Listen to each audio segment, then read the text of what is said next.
Hi, namaskara, ನಾನು Raghu Dixit.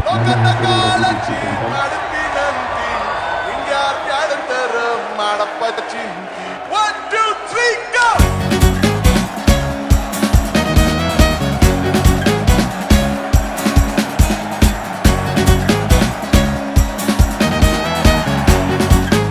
I'm a very collaborative composer. On my own, I don't think I'll be able to make more than 3 songs in this lifetime. This was the time when I didn't want to live every day. Every day I would go to bed hoping I'll not wake up the next morning. And every morning I would wake up to curse the fact that I'm still breathing. I regret to have studied in English medium. I regret the fact that I can't poetically write in Kannada.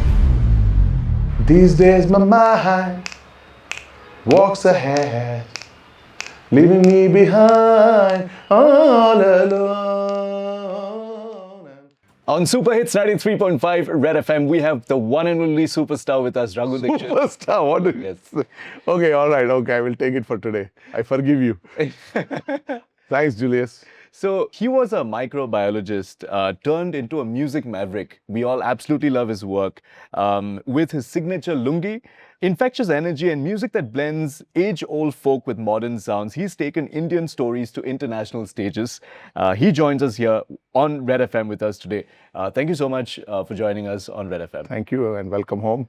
And it's a beautiful home. We absolutely love it. Thank you. You were a scientist before becoming a full-time musician. How did the transition happen? Scientist was for very, very brief couple of, not even a scientist, I would say I was a student of PhD. So I was involved in research, but barely got in, and then immediately got out because I just couldn't stand it.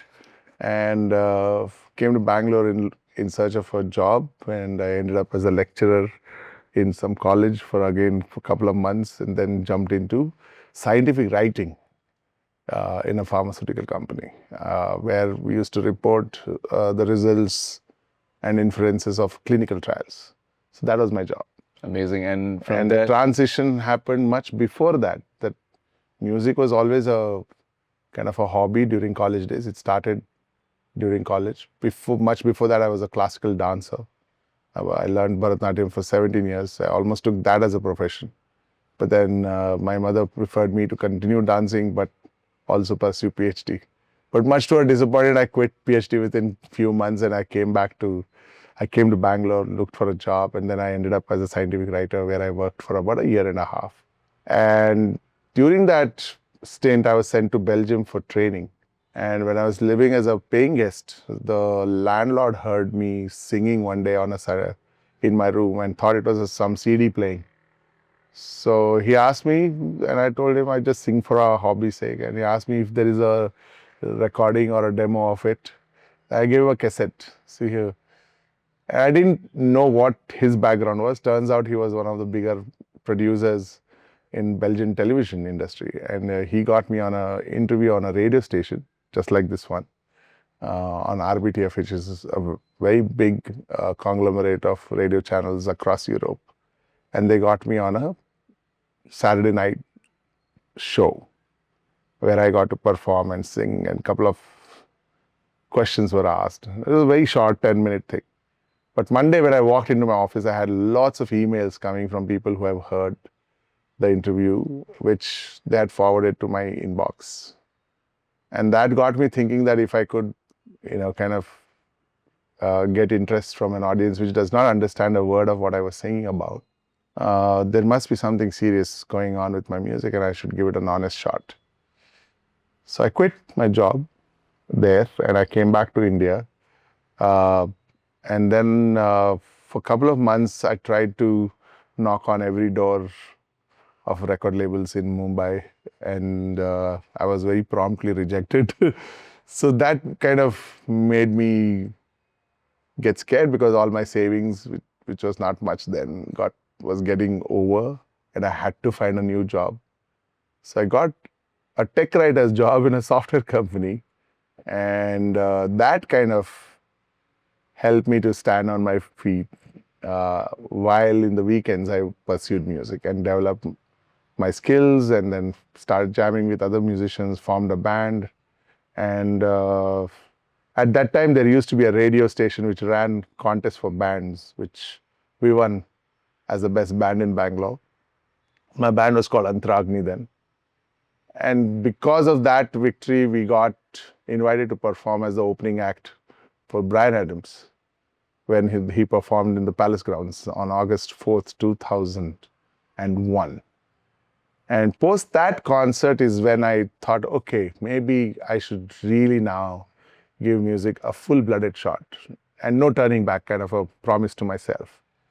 I had nothing really in terms of promise of a better tomorrow in music field, but I was young and I was riding a horse without a saddle.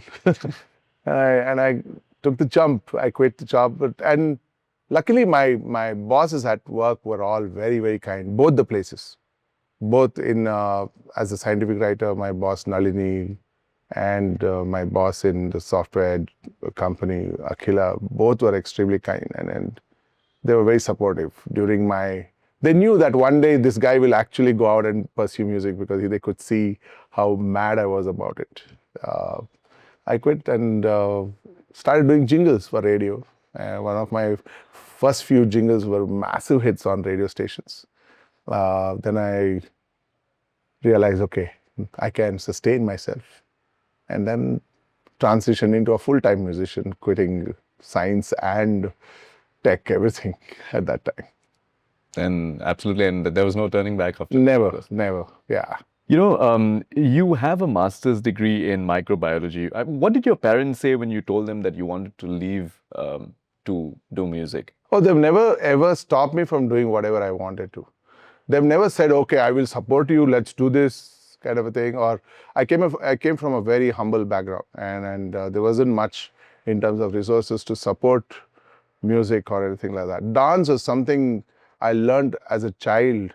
And my dance teacher, again, was an extremely kind lady. You know, like if I bunked 2 classes, she wouldn't take the fees for the entire month. And to start with, she wouldn't charge much. So a lot of the earliest dance students of Rasa Vrundam under my teacher, Nandini Ishwar, we learned it almost for free. So dance was never a problem at my home to encourage. And then eventually when I started performing dance, I would earn 100 rupees, 200, 500 rupees, whatever I would get. And my teacher would be letting me keep the money, you know. And somehow I used to use that as my pocket money. But going forward into music, my mom never really stopped me. Like dad had passed away long back. So mom just asked me to be safe. That's about it. Never really stopped me. So they were always very, very happy about whatever I would do. Nice. They might not be overwhelmingly ecstatic about everything because they are also parents at some time. And all parents want their kids to be just safe. And as long as I was doing that, I think they were quite happy with it. Never really bothered about it. Superb. Yeah, but I remember my mom's 78th year when I went to, this was post-COVID, I went to meet her and she said, if you had continued science, you would have been a Dr. Raghu Dixit by now. I'm like, oh my God, you can't be saying this now. After all this I've done. And she kept laughing about it. But yeah, maybe she was secretly hoping I will, pursue science, but I didn't. Yeah. So you're the doctor for music. I mean, No, I'm no doctor for music. Yes. And what was the first song or moment that made you realize that music is your true calling? Oh, well, I've said this in a couple of interviews before also. A lot of people ask me, so Raghu, what will be your successful moment, or have you already achieved it? And I would always say, the first day I held my guitar and sang, and the kind of joy it gave me, I knew this is something that will stick to me for the rest of my life. I think when you find something or someone that you can love for the rest of your life, you can call yourself extremely successful, because very few people are fortunate enough to find that professionally, personally, in both ways. I think I found that way early in my life. And it was a challenge in college that led me to learn the guitar, because one of my classmates who used to play the guitar made fun of me that it's very effeminate of me to pursue Bharatanatyam. And he used to play the guitar.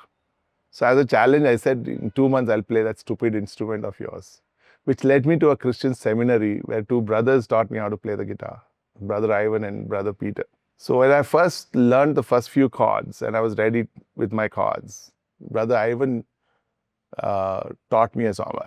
My challenge was I will learn a rock song in 2 months and play that for you. But for me, any English song was a rock song at that time. Coming from a very orthodox Tambram family, I didn't know anything about Western music. So anything in English is rock music. so Brother Ivan, what can you expect from a brother? He taught me a gospel song called 500 Miles.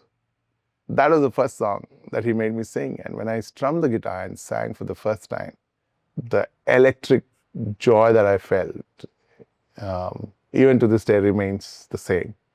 Nothing has changed. That's why I still continue doing. A lot of people ask me, you play the same songs again and again, won't you be bored?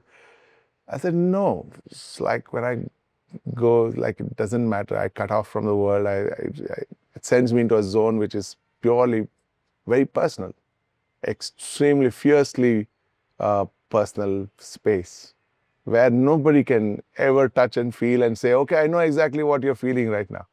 It's beautiful to be in that zone. And that is uncompromisable for me. And that will probably never make me stop doing what I'm doing. So yeah, that was the first song, 500 Miles. So well said. Your music blends with like Indian folk with rock and world sound. So how do you arrive in such a unique style? There are two reasons. One, I grew up with all these styles around me. I grew up with Carnatic music because there was always a transistor playing Carnatic music at home. Tambram family, you can't expect anything better. Secondly, I pursued dance from the age 7, went on till 23. So almost 17 years of living with Carnatic music as a dancer. So there is a lot that is being imbibed subconsciously.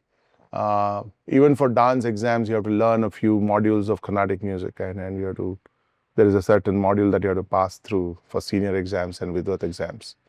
So I had to learn a bit of Carnatic music. Then when I went into college, boys were listening to Guns N' Roses and Phil Collins and Michael Jackson to George Michael, Wham, to AC/DC, to everything, the whole range, And out of curiosity, I wanted to listen to music. And therefore, and at home, I didn't have a tape recorder. Nor did I have tapes I could play and listen to. So there used to be a trend during my college days where rich kids would put on Walkman fixed to their jeans in the front, and they would have these headphones on and walk into the college like that. And these are the 5-10 guys in college who are like super rich to own their own Walkman and walk into college with that kind of a style. These guys used to run a business where to listen to a song, you have to pay 2 rupees to them. And if you want to listen to the entire album during the lunch break, you have to pay 10 rupees. And if you want to take that cassette back home, listen to it and bring it back the next day, it would be 25 rupees. Bargaining business. I remember guys making about close to 500 rupees a month. And 500 rupees a big deal there back then. So boys used to run a business like this. Like it used to be a cartel, actually. Anybody buys a new Walkman, that guy is the king in the college that day. Whoever has the latest thing, and the best mixtapes of the best songs put together in a single cassette. So that used to be the trend that day. And that's what made me listen to. I could barely afford it. But whenever I would have 2 rupees, I would ask 100 friends which is the best song I should listen to. And then I would be told this song is really good to listen to. And that's how I listened to Another Day in Paradise by Phil Collins. And that triggered even more interest in Western music for me. And then somebody gave me Guns N' Roses, and I was like, how can this be even music? So, and then there used to be a cassette shop down the road from my college who used to make mixtapes. He would have all the collections, and we would have to go and choose the songs in a catalog. And he would record those songs in that order on side A and side B and give it to us. And it would be available for some $50 or whatever, $100, whatever. So if I have $100, it would be like a phenomenal festival day for me to go and buy a new mixtape. So that's how I got introduced to Western music. And then, of course, like when I came to Bangalore, uh, I was there when 2G first got introduced. We got to experience something called as an internet for the first time. Yeah. And then as the dot-com boom happened, there were websites playing music. So we could listen to music on streaming. YouTube happened. So all these brought in cultures from different parts of the world, the internet boom especially. And that for me largely has influenced my music because I grew.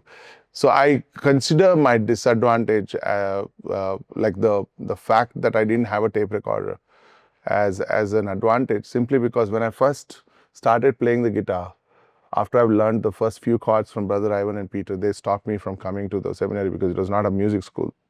They wanted me to win that challenge and they helped me win that challenge. But post that, it was the same guy who challenged me, Jeffrey, who taught me further chords. And I used to spend a lot of time in his hostel room to learn more from him. But at home, I would just keep strumming without a song in my head. Then I would start singing along with the chords I played. And then I realized, oh, I can make melodies which I would remember 2-3 days later.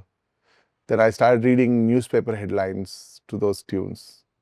And then I got bored with that. So then I started writing my own words. So from day one, I've been writing my own songs. There is this Western chords, Western style of listening and playing the guitar, but I'm also grown up with Carnatic music. So when I first wrote my first few songs, English songs, because I could only sing in English, because considering I studied in an English medium school, I would sing English, but with Carnatic inflections. Like, for example, these days my mind walks ahead, leaving me behind all alone, and I'm lost in a fathomless zero, circling within me, round and round. So it used to be like that. So I would suddenly bring one Carnatic inflection. So the fact that I lacked a music system to listen to the popular songs and therefore learn music from that became an advantage for me to create my own original style of making music. Wow. And then, of course, started jamming with other musicians, but this became a habit. So now if you ask me what kind of music do you listen to, I mainly listen to music in languages I don't understand. Because the very minute I start listening to songs in languages I understand, like for example, Kannada or Hindi, they stick in your head and you start singing those inflections with those words, and then somehow I fear that will leak into my compositions. So the idea is to listen to music which I don't understand language of, and therefore I will never be able to learn those songs, and therefore I listen to music purely for the pleasure of listening and not to get influenced by it. So that's my protective strategy to stay original that way. So I wait for my songs. Sometimes I've waited 10 years to get a single melody. That's why I've written such less music, because I wait. I'm a very spontaneous composition. I'm a very collaborative composer. I like jamming with other musicians and making new songs. On my own, I don't think I'll be able to make more than 3 songs in this lifetime. But I'm a very, very collaboration-dependent musician that way. So if somebody says, oh, Raghu, great composition, inside me, there is a voice that echoes saying, hey, it's not just me, but so many more musicians who have contributed for that composition. Yeah. So it's a great strategy. It is. For original music. And speaking of which, did you ever feel like giving up during the early days? Like, have you ever thought of, should I give up or shouldn't I? Have you ever had second thoughts? Never. You're very clear as to... Like I said, the first day I held the guitar and sang my voice, I knew I found something that I would love for the rest of my life. And when you love something so much, I don't think you'll ever think of quitting it. Both. It applies in real life too, with people, with not just music, with things. Like I still have my laptop, which I bought it in 1999, I think. Or sorry, it was not available then. So my first laptop happened in 2004, 5. I still have that HP laptop with me. It doesn't function anymore, but you love it so much because it's weathered so many travels and rugged conditions. And I can still type emails on it. So it still stays there. Wow. Yeah. That's amazing. You have a lot of things that brings back a lot of memories that you Oh yeah, hold on to. absolutely. Yeah. I wanted to ask you about how do you choose the folk stories or the regional flavors that go into your composition? Actually, I don't choose them. I would rather let them choose me. Uh, I read a lot. If you see my cupboard here, it's full of books of poetry and stories in Kannada, and Kannada is my mother tongue. I speak that language as a child, and Karnataka we speak that language, and I love the poetry that's been written. We're very proud the fact that Karnataka has the largest number of Gnanpith award-winning poets and writers. So there's a huge volume of literature lying to be explored, and I wonder if the younger generation will ever get to even have a glimpse of it. And for me, that's a huge responsibility to take this poetry, which is so beautiful and full of life lessons. And if I can perform it in a style that the younger generation can love it, then probably, even if it's 0.1% of that whole crowd wants to understand what is the meaning of this song and get it, then I think this mission has been worth it. So the idea is to take what's beautiful from our ancestors and present it to the newer generation in a form that they would like to listen to, and thereby inject them with some kind of pride in their language and history. The new generation is certainly lucky to experience Raghu Dixit for sure. I don't know that, Yes. but yes, I will just put my fingers crossed there. Definitely, Yeah. definitely. You know, you once said the mystery lies in the vernacular language of your songs. Do you think music in native language has a more emotional impact? Not really. Every language has its own beauty about when it comes to literature originally written in that language. That's why translations fail most of the time. There are songs and poetry in Hindi which is just so beautiful. Songs written by Bulle Shah or Amir Khusro, songs written in Kannada, but there is something very native when you've grown up with a culture and language of a certain kind, and when you sing in your own thing, there's a sense of belonging to it. You're not borrowing something from somebody and presenting it as your own. This is what this is who I am. And when you show your real self, there is so much more conviction and confidence in the way you present it. And I think in a certain way, there's a lot of pride subconsciously that you are exuding in the way you talk about it and you present it as an artist. And therefore, I probably enjoy it far more. Having said that, I've made music in all languages, Tamil, Telugu, Malayalam, Hindi, of course, and in Kannada. And now I'm exploring other languages. Like there is a song I'm singing in 20 days in Bengali. The phonetics, the style, the accent to learn.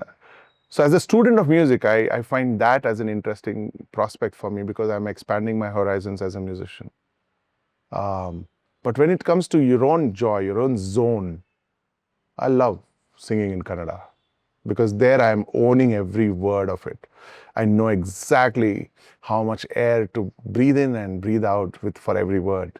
And therefore, the words come out probably more of as my own than of somebody else's. Yeah. Very well said. That's absolutely true. And what does your songwriting process look like? Is it lyrics first or is it the tune? Both. When it comes to ancient poetry, the lyrics are already there, then I make music for it. Then there is music which I make tunes first, and then I write the whole theme or things that I want to say in English, and then I get lyricists because my vocabulary in Hindi is zilch. I exhausted with one song, my entire vocabulary. But with Kannada, I regret to have studied in English medium because that kind of conditions you to think in English as much as the pride of singing in Kannada is there.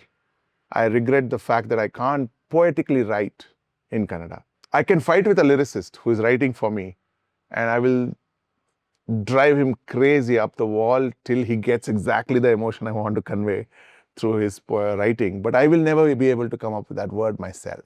So the judgment ability is there. But I wish I could write in Kannada and write poetry in Kannada, which I'm very bad at. And I'm a master delegator. So things that I'm not good at, I would trust somebody else to do it for me.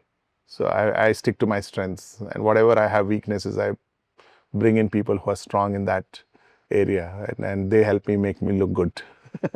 Nicely said. You've collaborated with so many different artists. Which particular collaboration changed your perspective on music? Oh, that's a tough question, because every collaboration has led to great revelations. Many collaborations went kaput also, and those were also big lessons. The best collaboration has happened with a musician from Kolkata, whom I didn't know at all till I met him. And this was a time when I didn't want to live every day. Every day I would go to bed hoping I'll not wake up the next morning. And every morning I would wake up to curse the fact that I'm still breathing. This phase was probably the toughest phase of my life. I didn't want to live anymore. And during this phase, I used to get messages from a musician from Kolkata saying, "Sir, this is my demo of my guitar playing. Please listen and let me know what you think about it." And I would listen to it and I would say, "Oh, very nice playing, man, extremely." Then 2 days later, one more demo would come. "Sir, please, sir, this time I played on a melodic soft song." I would listen to it and again I would write. "So listen to this, sir, acoustic guitar I played this time." Yeah. This would go on for about 15, 20 days. Suddenly he would send me a demo of him playing the drums, he would play the keyboards, and then he would play dotara, some other folk instrument. And one day I just got bucked. And I said, "Why are you going on sending these demos? Like, haven't I praised you enough, like given you enough validation?" Like, "No, sir, I was just waiting for you to say, I want to work with you, come. And I would love to work with you." And I was like, "Are you serious? I'm booking a flight ticket right now." I was just playing along. But that guy was like, "No, yeah, I will come. You don't have to book a flight ticket. I can only book it." I said, "No, I'll book." And I actually booked a flight ticket and sent it to him. And next day morning, John Paul from Kolkata lands into my studio. Man is so enthusiastic. He's brought his guitars, processors, everything, and doesn't want to waste a minute. He said, "Sir, can we go up to the studio?" It's like, "Yeah, okay." And I take him to the studio. And before I could switch on all the switches and like get the studio up and running, our man had like spread out his processor, connected his guitar, and he's ready to go. And he started jamming. And he started playing on his own, and then I was like, "Wow, that sounds so good." And then I picked up a guitar, started strumming with him, and then started singing. And within the first 10, 15 minutes, we have got a new melody done. And trust me when I say this, there was no music coming out of me for the past 10 years before this moment. It was almost like music was dead for me. I had done film music, but music of my own not had happened since 2013, the previous release of my album. And this I'm talking is just before COVID. So next 15 days, we have locked in the studio, and there was this tsunami of music coming out of me. And we made about 45 plus tunes. And while John must be thinking he's playing with a musician that he always wanted to work with, little did he realize that he's actually saving my life. That music that was coming out told me that maybe it's worth hanging on here for a little longer. And those suicidal thoughts disappeared in those 15 days. Suddenly there was this renewed energy that had been infused into me when I heard my own tunes back. And we selected 8 of those tunes and made it into an album, which is now called Shakkar, which was released last year. That's why Shakkar has a subtext song hashtag called Songs About Staying Alive When You Don't Want to. And each of these songs are actually solutions to people who are probably thinking of ending their life in different ways. Like Shakkar Pari is the first song. It's about a little girl who steals sugar from the market only to distribute it to people who have never tasted sweetness. It's about sharing one's kindness and compassion with other people. Alemari, it's about self-discovery, walking while we are talking about a guy who's traveling around, the real travel is traveling within yourself. And in those dark alleys, when you walk, you meet these demons that are there inside you. You have to confront them. You have to quell them, make peace with them. And that's the whole purpose of this journey called life. And once you quell those demons is when you become a better person. And that's what this whole life is for, to become a better person at the end of it, at least. So things like this, Khud Se Naina Char, it's a song about self-love. It's about falling in love with yourself. And that I needed a lot at that point of time. So that song is very, very significant for me. Priyotama is about falling in love with a girl who is dusky, which we think is flaw in some person, like body shaming, for example, happens on a day-to-day basis. But what if we start celebrating these flaws? What if we start saying, hey, she's dusky, but she's so beautiful, and I like that in her. If the whole world starts singing, that came out of a matrimonial ad, actually, which says only fair complexioned girl being sought for a tall, dark height. Why should the boy always be tall, dark, and why should the girl always be fair? So that got Priyotama to be written about a girl who is dusky, and this guy is falling in love with her and saying, hey, you are my sunshine. So like this, for each of these songs are addressing a certain issue, but in a very fun way. And I hope whoever listens to this album finds a thread to hold on to if they're fighting with some difficulty in their life. So yeah, that's probably my most significant collaboration ever, because it saved my life. Wow. This is definitely news. I mean, that's something that I didn't know about. But yeah. I haven't spoken about it much. I should have, but yeah, I haven't. Amazing, great perspective on that. Yeah. So, do you write from your own personal experiences, or how does that happen exactly? Yes, I would say every song for me is personal. I don't think I'm good at imagination. I have to wait for my songs to happen, and most of them happen as a response to a situation in my life or what I've just experienced outside, and I've responded to that, and music comes out of me because of that. So yeah, that's why I probably also have to wait for these songs to happen, because if I've not encountered life much, then I don't write much.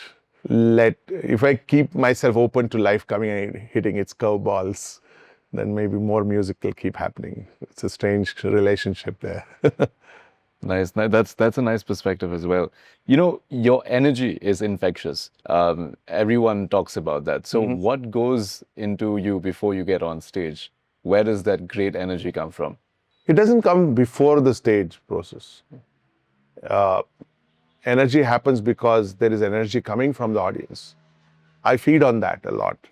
That's why I encourage people to keep their phones inside and just forget the world and forget their worries and get involved with me, because I'm feeding on that energy. And then it just becomes a exchange, and it becomes a loop. Like I'm feeding off their energy, they are feeding off my energy, and I feel the crowd has got great energy, and then the crowd thinks I have got great energy. So finally, it's a collaborative process. The joy of performing and then the joy of watching a performance, it's a collaborative process. And if there is a phone in between the two, for me that is a barricade, and I break it down. I stop midway through the song. I'll catch hold of one guy, like, hey, phone it up. Like, and nowadays, oh God, it's funny. Like there is this guy who had written just day before yesterday, sir, I'll be coming for your Mysore gig. I'll wear a yellow t-shirt and come, sir. I'll stand in the front. You please catch me and scold me. People love me scolding them. I don't understand this. True. So it's come to that now. It's become part of the whole show where I catch hold of guys holding the phones, and it's a trip. Nice. I mean, they all look up to you. So that's the Yeah. thing. That's great to know that. And moving on to your songs right now, Mysore Se Ai, that's the track, and Good Gudiya as well, right? They are fan favorites, these tracks. Which of these tracks do you feel is underappreciated? Underappreciated. I don't think anything is underappreciated. Every song only deserves what every song gets only what it deserves. If certain songs are never heard, those songs never deserved it. It's as plain as that for me. If Mysore Se Aayi, it's the oldest song. It's the first ever Hindi song I wrote 30 years ago. And it's still our set ender almost now. Kudu Gudiya, it's just like a youth anthem now, and I get tagged every weekend. Sir, party marta devni maadel kodu. Then I'm like, do you even know the meaning of this song? That way I feel it's underappreciated because the poetry in that song is far more incredible than the song itself. And I hope people take that effort to understand what that song really is about, because most of the people think Gudu Gudiya is about smoking the weed, but it is not at all about the weed. So I hope after this interview, some people will at least say, okay, when he says it's not about weed, why didn't he say what it is about at least? No, make that effort to go out there and look for the meaning, and you will be blown away. Once you read the actual meaning behind the song, it will blow your mind. That's some homework to do. Yeah, Sure. Yeah. It will blow your mind much more than weed can do. If you weren't a musician, what would you be doing right now? I would be a school teacher, definitely. School teacher. I think my mental makeup is made for that, to be a strict kadus professor. It's like, hey, homework marko barlilva. No, I love kids. I love teaching. I love telling stories. So I think it's another performance altogether. It's another stage to perform. You know, when you said strict, I remembered before the interview, you told me about how you scored 97 and then you were asked to get those 3 marks. Yeah, my father,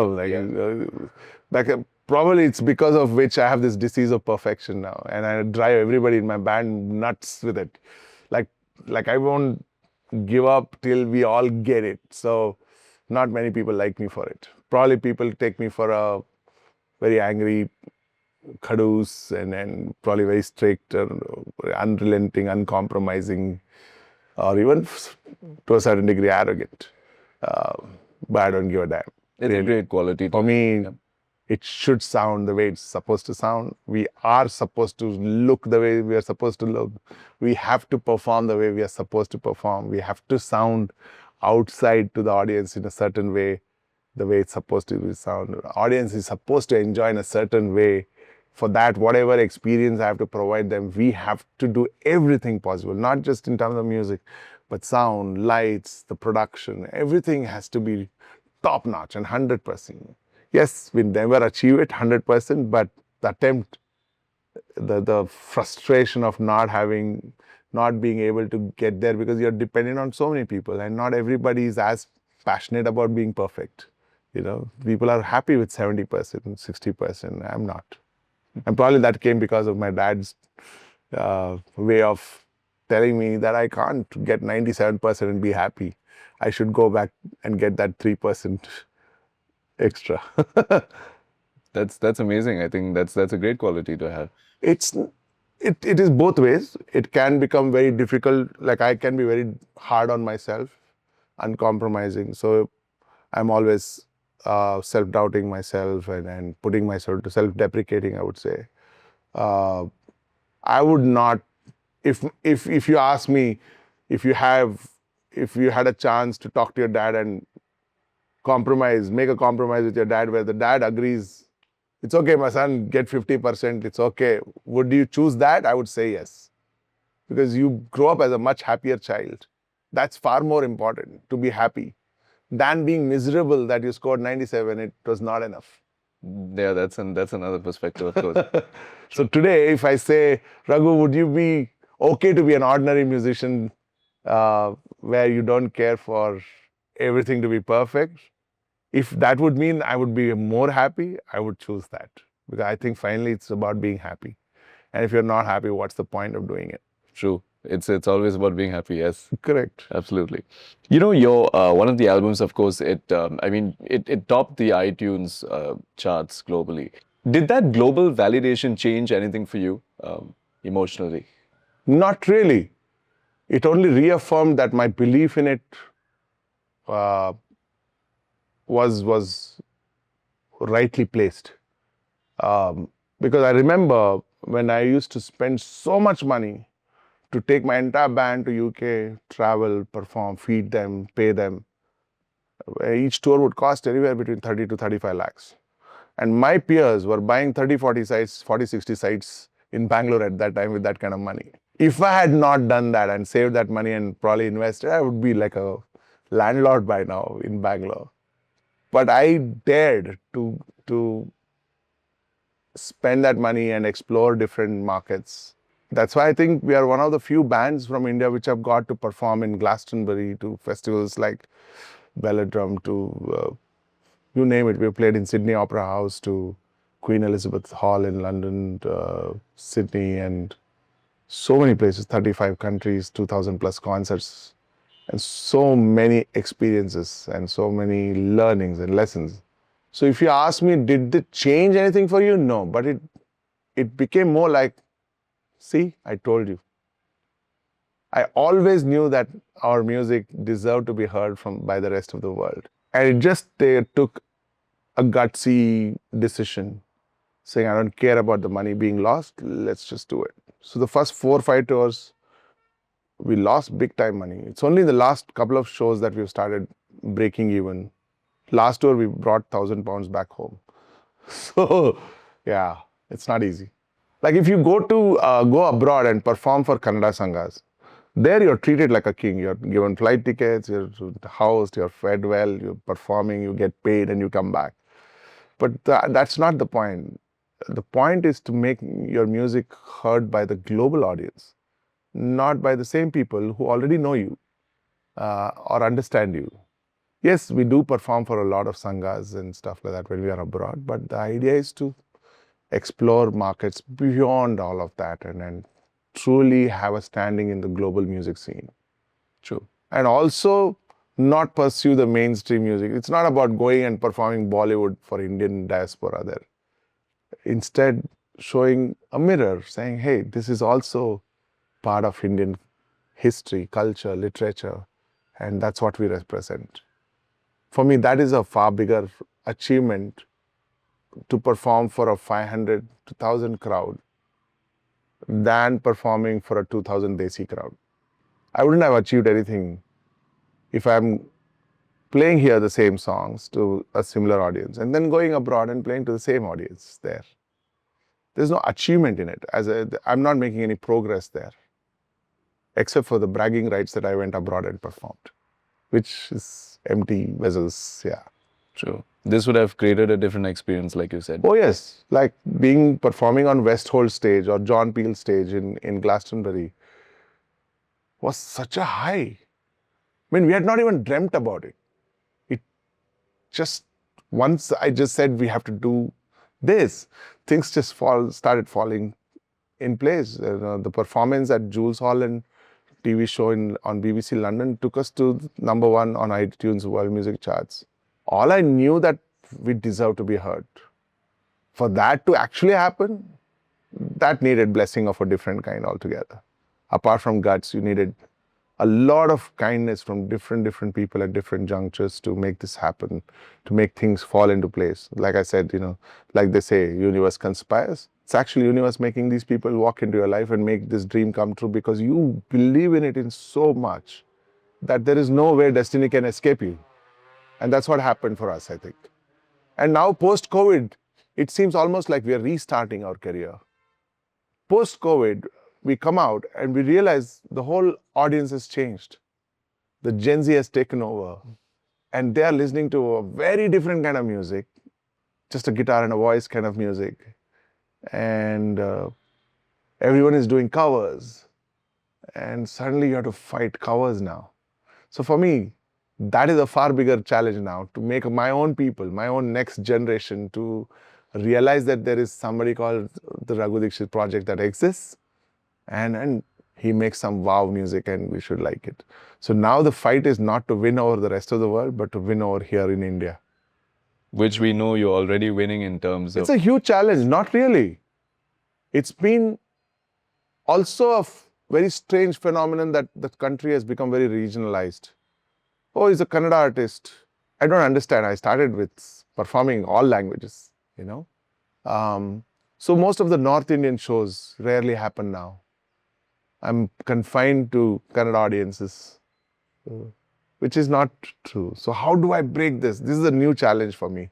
So it takes a lot of marketing, PR, uh, and then there are new demons called algorithms that you have to fight, which is like I can't fathom it for my life. Sit with youngsters who teach me what algorithms are doing is quite humbling right now, and I feel like a small boy student and trying to learn from kids half my age telling me, Raghu, you cannot do this. You can't. You now you have to spend money on social media. I'm like, no, I can't. I don't believe in it. I've always believed that one good show on stage will bring me my next few shows. But no, it doesn't work like that anymore. The number games, people book your shows because you have numbers, which may be fake, which may be bought, which can be completely completely not a reflection of your true talent. So it's a strange world right now for us. So when you talk about global acquisition through our music, it seems like it was the previous lifetime. The new challenge is to win over the Gen Z, and yeah, that's what we are getting ready for now.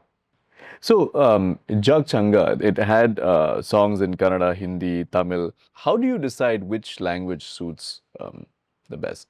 Kannada mostly is poetry from 200, 300 years ago, so I'm no decider there. Then there are songs that just sound Kannada. You will know it. It's a gut thing. Amma in Tamil got written because Amma is a Tam brand. So I wanted to tell sorry to her in Tamil as a true confession. And Amma is actually a song about a son saying, hey, I'm sorry to have ignored you while I was chasing the world. And you've remained the same rock that you were for me always. And now I just want to sing for you. That's what that song is all about. And it just made sense for me to get it written in Tamil.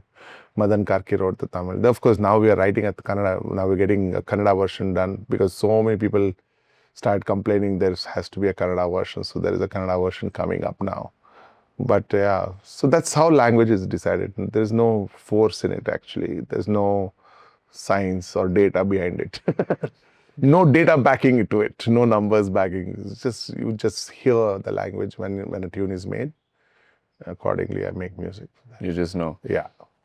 So, working with Vishal Shekhar, right, was a different experience altogether. Never worked with them. So, I mean, on their independent label, have you worked with their? No, I've never worked with them.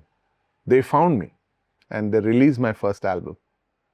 They became those, what do I say, the biggest evangelists of my music. When they first heard my music and they heard my story about how every record label has rejected my music, and they thought my music deserved to be heard. And they started a new record label to release my first album. They put every penny that was needed to make that album heard across India. And post that, they shut down that record label. That's it. That's what they did. It was just two musicians loving another musician's work and thought we should help this guy be heard everywhere. And they started Vishal Shekhar Music to release my album with an intention, okay, maybe this is a new journey, we'll find more artists to release and stuff like that, but that never happened. So I remained the only artist that they ever supported. In fact, much later, they even gave away the rights of the music to me back. They never asked for the money back, nothing. They just wanted to help me out. And Wow. And I'm always hugely indebted to them, grateful to them. Yeah. There's not a single moment of any show I play, any good moment happens musically. I never fail to remember them because that's where it all started. What a nice gesture. Like, Yeah. This is a shocker. This is amazing. Absolutely, yeah. Because they approached me without any intention to own the rights, or they didn't even approach it like a business people. They approached it with so much love for the music that they heard. And yeah, it just felt right for me. And then the world came together to make it happen. And Amazing. that's how that album reached the rest of the world eventually.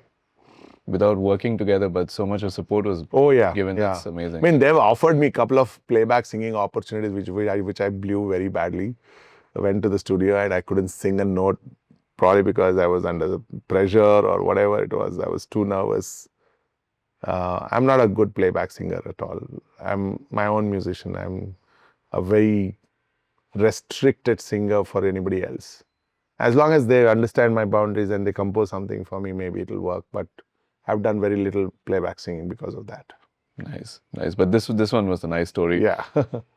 So you performed at Glastonbury. That was massive for Queen Elizabeth. If you could tell us a little more about that experience. It was not a great experience. It was called All the Queen's Horses or something like that. It was a TV show. And it was the 60th year commemoration of Queen Elizabeth as the Queen of England. And all the Commonwealth countries who had been enslaved by the kingdom were asked to perform for that. And my management then in UK thought it was a great, great opportunity for me to be seen by a huge audience around Europe and US and everywhere because of the magnanimity of the event itself. So I went and performed. The performance lasted 4 minutes and I represented Asia. There were people from African countries, from US, from many other countries. But we had to spend our own money to travel, to perform, to stay, to eat. They didn't pay us anything. It felt very shitty as a musician that we had to do what we had to do. I spent a lot of money for that. And unfortunately, that didn't lead to bigger things anyway. It's just bragging rights that I performed for Queen of England, but it really didn't mean much for me. Personally, it didn't really mean much. I did it because my management then thought it was a very smart move. Maybe it was actually, and unfortunately, it didn't give the results that we were expecting out of it. It didn't lead to bigger things after that. So it's just that's that. I would rather count as my performance for the Queen of Mysore here in Mysore Palace as a far more fulfilling experience because that day, my mother and my dance teacher both were seated along with Maharani of Mysore watching the concert. For me, that was a far more bigger blessing and joyful experience to see 3 mothers of my life sitting there in front of me and watching me. When you spoke about this, if I could ask, how does that feeling when you have, of course, your family right there? I mean, I would get a little nervous. Does that happen normally, or how is it like when you? My mother would rubbish me every time I would invite her for a concert. She'd say, "Hey, adade aad ಹೇಳ್ತಿರ್ತೀಯ, ಹೋಗಪ್ಪ, ತಿರ್ಗಾ ಬರಕ್ಕಾಗಲ್ಲ." So, but this was special because I said, I'm performing for the Queen, so please come. And then I invited my dance teacher also. She had never seen me live. In fact, she was very disappointed with me that I gave up dance for music. So when she came and watched, like the way she has been all my life, my dance teacher, she's been like another mother for me. She came with a small booklet and she said, comments bartidini kona every song though. Wow. And she'd scribbled what did she like about it, and mostly positive. And if she didn't like something she's mentioned, I still have that booklet, like the few, but like papers, something she's found somewhere and she's torn into small pieces and she's written every song's review and given it to me. And then every concert of dance, she used to do that. Like after the performance, the next day we were supposed to meet our dance teacher and she would tell what was great and what is not great and what has to be worked upon.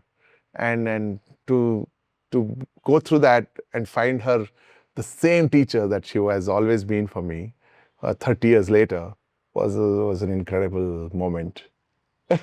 Wow, great guidance. Yeah. To have gotten. Yeah. Amazing. You've been in the industry for so many decades now. How do you... Yeah, decades. I'm a fossil now. I mean, how do you stay creatively inspired? Oh man, that's by staying away from what's conventional. Like for example, I've stopped making film music completely. And secondly, be still a student by watching others perform around the world. There is so much happening around the world. We are all like frogs in a well, staying here and thinking we are the king of our kingdom, whatever shit. But the real thing is when you go out there and perform in a festival, suddenly you're exposed to so many more artists from different parts of the world coming and performing on the same stage, and then you get humbled. You'll know where you stand, and that kind of also helps me to meet many of these musicians, break friendships, make friendships, and strike collaborations with these artists. And then they push you in a certain direction, which makes you sing in a different way, or compose in a different way, or see music in a different way. I've learned so much on tour from other musicians than learning it all by myself here in India. So for me, staying inspired is also being sensitive enough and not build any walls for any vulnerability.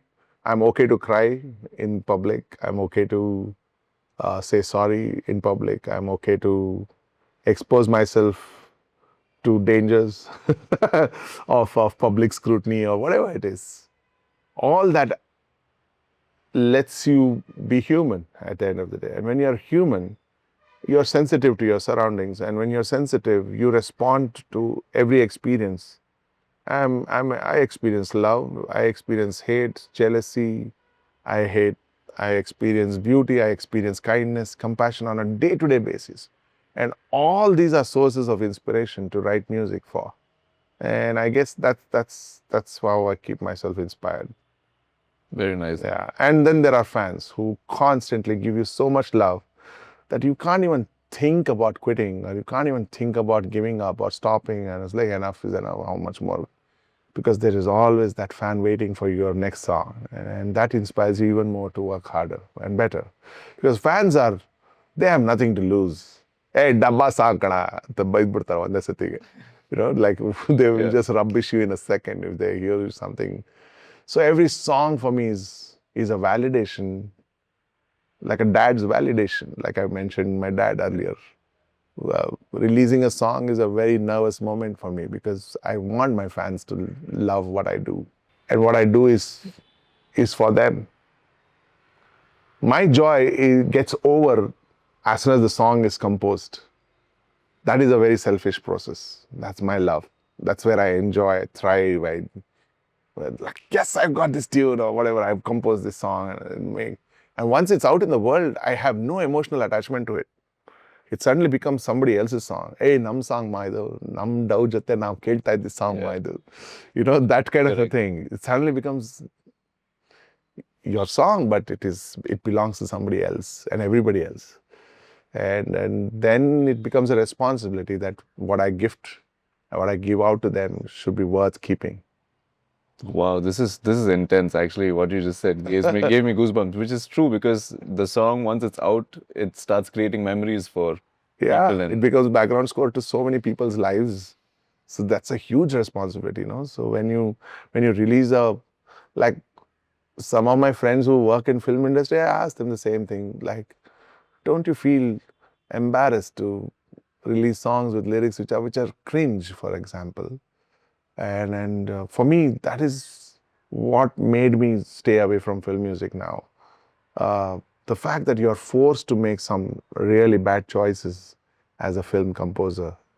I don't want to be in that zone where I will regret making a certain song. I have had such experiences and I don't want to be in that situation anymore. So every song is a responsibility for an artist, or any artwork for any artist for that matter.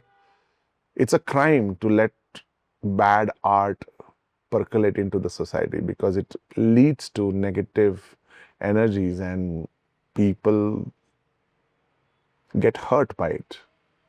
And you have no right as an artist to hurt people by feeding them bad art. You spoke about your journey in radio and jingles as well. Can you tell us about that experience? How was it for you? Oh, that was just survival instinct, really. I made jingles to make sure that I'm financially stable. And that, at that time, I remember a lot of very talented musicians were depending only on their music for their livelihood.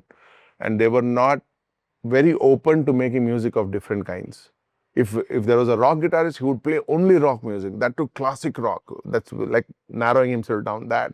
So if he didn't get work or paid for his work, he would be in a very, very miserable condition. And that would lead to making very bad choices. Like ending up making bad music or playing in say, a wedding band or whatever, which he didn't like. But he would end up playing that because he had to survive. For me, jingles kept me away from doing bad work. Jingles gave me enough money to not be miserable enough to end up doing the kind of music that, like for example, I've never sung a cover song on stage, and I've always made my own music. And when you make your own music and want to perform only your music on stage, the opportunities dwindle by to 10% of say a cover band. And I was okay with that. But for me to be okay with that, I had to earn elsewhere. So I opened up myself to jingles. So I'm grateful to everybody who gave me work, and some of my jingles were really, really huge hits. Purvankara's ad was like playing every hour. Mila hai mujhe dharti pe swargan. That used to play for years. And then there was also this jingle I did. My first ever jingle was a massive hit, so much on another station, which was the only station at that time in India, that people on request show would call up and ask for that jingle to be played. It was called Never Miss an Opportunity for Spice Telecom.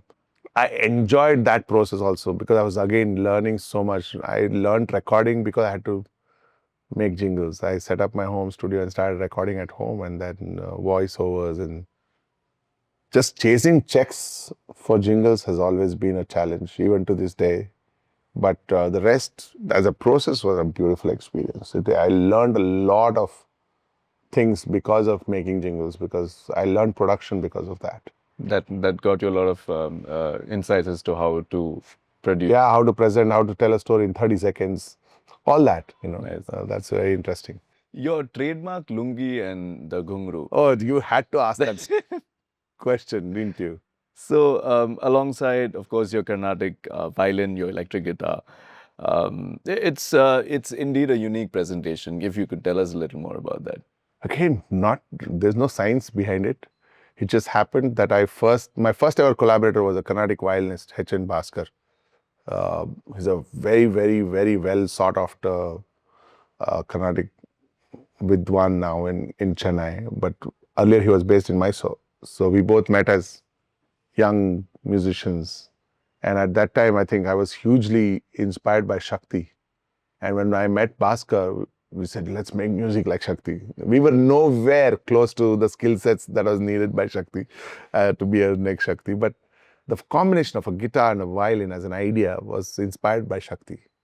And when I met John McLaughlin last month at International Jazz Day in Abu Dhabi, I told him my gratitude for being who he is and for forming Shakti and for inspiring the sound of my band because of the music that he produced. Superb. And how's your experience there when you were in Abu Dhabi? Oh, phenomenal experience. The whole congregation of the greatest jazz musicians performing in Etihad Arena. It was one of the most incredible experiences to be there and watch all the greats coming together to perform. Again, it was like sitting in a classroom and professors after professors coming and teaching you. That's how you do it, baby. And you're just learning and imbibing all the things that you picked up as lessons there. Yeah. Amazing. You often draw from the mystical poetry of the 19th century. How do you select these ancient texts? I read those texts, and sometimes the texts bring back in the form of a song. I hear a song already when I read some words, and then I make them into music. There's no really, it's almost like pick me up, I want to be a song kind of a thing. And sometimes the meaning of the songs are so profound and so beautiful.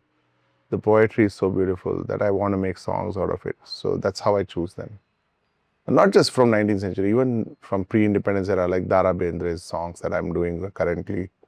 They're all such gems of poetry and literature that it deserves to be heard by the next generation.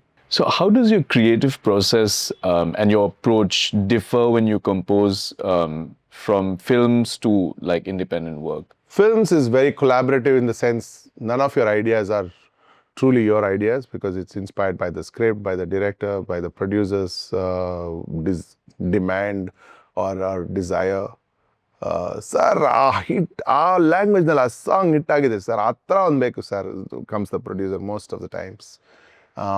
Then there is the actor, his stature in the industry makes his opinion also sometimes count in the whole exercise. So sometimes you're trying to make music that pleases all of these guys. It's never really about the audience. It's never really about the story, the final bigger picture of the film. But 8 of 10 times, it's about pleasing these people.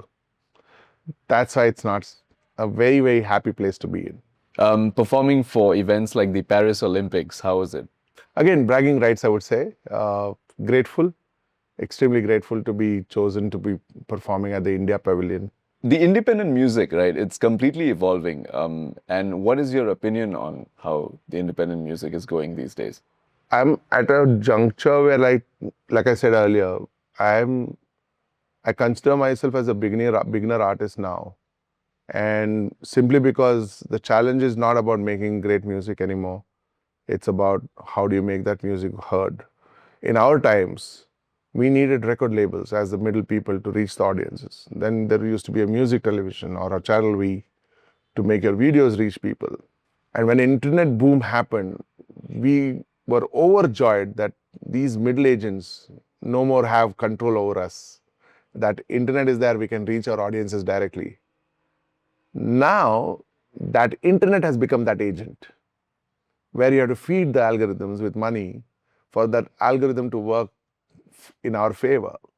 And this I find far more tough to crack than convincing a record label that it's worth them putting money behind us. At least when a record label used to put money behind you, they would make an effort to earn that money back for themselves and for the artist therefore. But it's not like that now. You put in the money behind the algorithm and there's no promise from the algorithm that it will work for you. And for me, that criminal situation from that algorithm's point of view, I would say. Like right now, artists are getting ripped by these algorithms, playlists, etc., by these so-called DSPs, and the royalties they pay every artist is zilch. Like there's continuous argument going on about it online about how DSPs are ripping off of other artists. So I find it quite. So the only saving grace is that if you are a great performer on stage, you'll somehow make a living. Otherwise, that's why I emphasize so much about being perfect on stage, performing live, so that every time we go on stage, if the audience does not have, even you just need 2 or 3 bad shows for your career to end. One bad word, saying, yeah, but it was not that great. It was okay. Your numbers are not going to save you. You may get a few more shows, but your act is not pulled up again to the level that is expected. Then you might as well gracefully fall and exit. It's very difficult now, I feel. But some kids crack it like that, and I wonder, how did they do that? But again, there is this whole thing about putting massive money behind these algorithms to work for you, and I'm tired of wasting money on these guys. So let's see where it goes. Yeah. I don't know. The best, like you said, live performances. Yeah. Is the best thing. Yeah, but to get live shows also now, festivals book you on the basis of how many numbers you have behind you. How many Spotify listeners do you have? How many YouTube followers do you have? How many Instagram followers do you have? Are you able to draw them to the concert by spending money and buying tickets for your concert? Festival organizers or event organizers are deciding your fate on the basis of these numbers and not really on the basis of this guy can kick ass on stage. Then you have a problem. So that's what I'm worried about. So far, so good. We are doing really well. I can't complain. But I know the future, it could turn into a situation where numbers will decide your fate, not your quality of music or your quality of your performances. I don't know, no matter what, I think for us, Raghu Dixit itself is a name. So I think the name. That's what I'm saying. be- I might scrape through, Yeah. but there are hundreds. I'm speaking for everybody Yes. in the independent scene.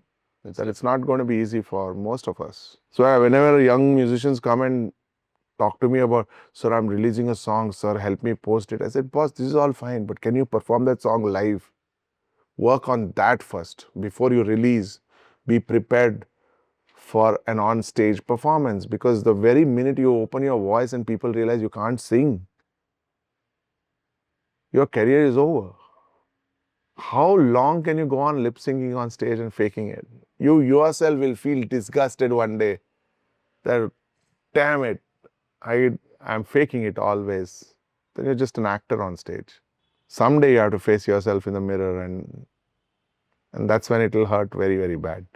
So prepare yourself for being a great performer on stage and kick ass, and then the rest will follow. The rest doesn't matter even if it falls apart, actually, because you know you can hold a crowd. Yeah. That's important, holding a crowd, yes. Yeah. Yeah. And speaking of which, would you like to give any words of advice or aspiration to a lot of people who look up to you? No. Independent musician. No. The advice I give for one person may not work for the other. Each one has got their own destiny. And youngsters know much better than we oldies do. I mean, I'm calling myself old already, which is not true. But yeah, like who am I to advise anyone, really? Nobody should impose their opinions on anybody, and just everybody's journey is very different from the other. The only good things are like work hard, be disciplined, blah, blah, blah. But who wants to listen to that kind of advice anyway? So let's just let them be. They're just too good now. Kids are doing great. They're like so innovative. They're able to use all the tools that are available and to make them work to their advantage. Technology savvy, internet savvy, like the social media savvy. They know how the game works, so they play along with it, and they're far more successful that way. I mean, in fact, I would want to ask them some advice for me, what I should change so that I can also be in the league out there and make myself go viral. Yeah, that's these days, I think. Yeah, I mean, like I would rather take their advice rather than me giving advice, actually. I would want to be silent and listen to them talking and pick up lessons in that, rather than me showing off as like I've seen it all. No, yeah, I'm starting to see now. It's so nice after so many years of. No, because scene has changed. Scene has changed now. If you were asking me 15 years ago, I would probably have answers to a few questions that you may have. But today I don't have any answers. I'm learning now. I have to learn every aspect. My manager is sitting down and taking a course on YouTube marketing right now. He's 36 today. And today he's sitting down and learning, oh man, he's never been on Facebook. He's not on Instagram. And he's managing a band. Like the first thing you'll ask a new manager is, do you know how to use social media? Like, are you tech savvy? Like, my manager is not. But he loves my music more than I do. He has vision for me more than I would ever have. And for me, that far more counts as a plus. We can always hire a social media guy who is savvy. But we will not get managers who are visionary for yourself. They will make you see things which you would have not seen for yourself. They would make you dreams that are bigger than you would ever imagine yourself to want to see. So for me, that is quintessential with the manager. And that I found in Chirag, yeah. Southside Story is not just a concert, it's a movement. And how do you see that? But it will be great if and the fact that it happens in Delhi, and for Delhiites to get introduced to, अच्छा, सब मद्रासी नहीं है, एक तो कर्नाटक से है, or one is from Kerala, or the other is from Andhra or Telangana. Hopefully, at least that will get introduced. That South is not Madras. South is all of this put together. So yeah, that is definitely a movement altogether there. Definitely. How do you see your music fitting into the Southside Story vibe? Representing Karnataka. Of course, that's how I fit in. You've always said that your music is proudly local. Do you see that vibing with the Southside Story? If I'm not wrong, this will be the first time Kannada is getting represented at Southside Story. So it will definitely be something that people will probably be listening to for the first time. Most of them. I wouldn't imagine suddenly there'll be only RDP fans coming and watching us. There'll definitely be a huge new audience watching us for the first time. And it'll be great introduction for our music, our brand of music and poetry and language to be introduced to these people. And hopefully at the end of the concert, people say, hey, I love this Kannada songs. So that'll be an achievement. So this wouldn't just be a performance, it's return to your roots. And could we see something exclusive or something different at Southside Story? For the sake of being different, no, definitely not.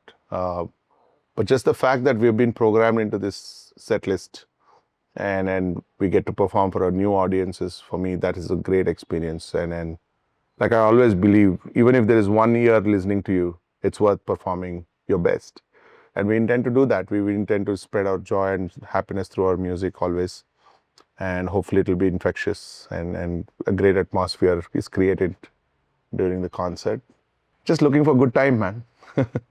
So your journey from microbiology to music. We're back to that. I mean, do you think it played a secret role in this shift? What played a secret? Like, what do you think, if you look back, your South Indian upbringing, did that play a secret role? Oh yes, definitely. I would say specifically the Tambram orthodox approach towards everything. Everything is discipline, right? For example, if you don't do Sandhya Vandanam, no breakfast happens. If you don't do again Sandhya Vandanam in the evening, no dinner happens. Veetle vanda vesti dam potkono. You know, like if you're at home, you have to wear the mundu or vesti or panche, whatever. So that panche became my lungi on stage today, you know. The discipline factor is definitely hugely played in South Indian families. And the fact that every child, or at least one child of every family in South India is made to learn Carnatic music or some art form, traditional art form. I think that is a great thing about. And I got pushed into dance, and because of dance, I am a musician today. And whatever I am as a performer is because of my dance and the principles of dance that I apply in music today. So for me, that upbringing as a South Indian boy definitely has shaped the musician in me in a huge way. Like people wonder, why am I so strict and why am I so disciplined, blah, blah, blah. But yeah, it's all from there. For someone attending Southside Story for the first time, experiencing Raghu Dixit live for the first time, what is that one experience that they will never forget? The fact that I have forced them to learn Kannada songs and made them to dance and switch off their phones, probably they'll experience a concert where they will not be allowed to use phones. Nice. For the first time, who will hand-pick people and scold them for picking up phones. Like, yeah. Does performing in an event like Southside Story push you to get into your roots further? More than that, it would be probably more of pushed into the pride of representing who you are, where you come from, and carrying that on your sleeve and you know, and introducing people your culture. For me, it's more of that pride rather than trying to get myself into the roots further. Just for me, it's about being very proud of what my roots are, and in introducing to people the beautiful side of that to an audience which would have otherwise never experienced it. So one word that defines Southside Story.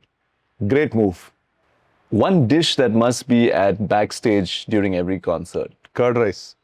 One South Indian artist that you would like to jam with at Southside Story backstage. Man, hajar artists are there. This is very criminal for me to give me only one artist jam with. Like, there's just incredible number of artists in Karnataka, in Tamil music scene, and even in Kerala's music scene, Andhra. My God, there's just too many beautiful people out there to be collaborating with. One city where South Indian crowd gave you goosebumps. Bangalore. Why am I even thinking? No, every time I go and perform in Bangalore or Mysore, it's a goosebump moment. But it's amazing how I get love everywhere I go. The last time we performed in Qatar, the last time we performed in, say, UK, lots and lots of Kannada people have turned up, and it's always great to meet home people. Yeah, we sold out the garage concert because it was filled with Kannada people. So crazy it was. Superb. So you'll have to finish this line for us. At Southside Story, people should expect The Raghu Dixit project rocking the stage, and also forget their phones for 1 hour as long as we are on stage. Thank you so much. Thank you very much.